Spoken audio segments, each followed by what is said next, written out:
qui tue l'agriculture, notamment européenne, c'est pas les normes environnementales, c'est les normes du libre-échange, du libéralisme pour faire vite, bref. De faire rentrer un secteur économique qui est spécifique, tout le monde est d'accord pour le dire, qu'a ses spécificités. Même si on est de droite, même si on est libéral, avec l'agriculture, ça ne fonctionne pas. Et quand on fait l'agriculture dans l'Union européenne, c'est aussi pour garantir l'autonomie alimentaire de l'Europe. On va accompagner une agriculture européenne pour être ce qu'on appelle souverain. Quel a été le glissement avec la libéralisation de l'économie mondiale? C'est plus du tout d'être souverain, c'est de gagner des marchés à l'étranger. Sauf que quand vous rentrez dans la logique de « on va gagner des marchés à l'étranger », les autres pays, les autres zones du monde disent « ah bah moi aussi je veux pouvoir rentrer dans votre marché ».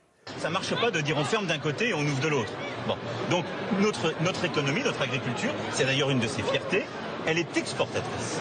Elle a donc besoin d'être ouverte. Oui. Et là, vous allez dans une logique qui ne convient pas à l'agriculture, qui est le libéralisme généralisé pour les filières alimentaires. Et ça, on vient de voter, enfin disons, nous on ne l'a pas voté, un accord de libre-échange avec la Nouvelle-Zélande. Il y a quoi notamment? Il y a le mouton.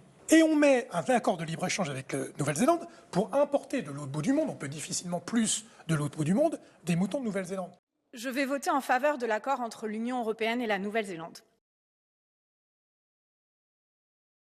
Nous serons la seule force politique française capable d'assumer une telle vision. Les autres délégations, allant souvent à l'encontre de leur groupe européen, restant dans un carcan idéologique dépassé.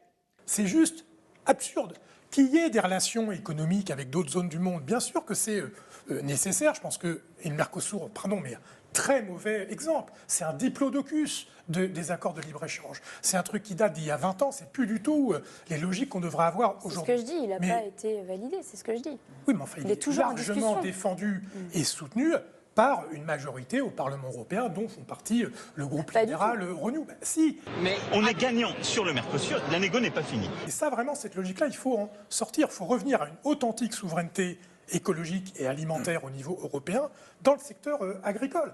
Et ça fait des années que notamment les écolos le racontent. Et moi, je rêve d'une alliance entre l'écologie, les consommatrices et les consommateurs et les agricultrices et les agriculteurs. C'est ça la voie pour s'en sortir dans les décennies qui viennent.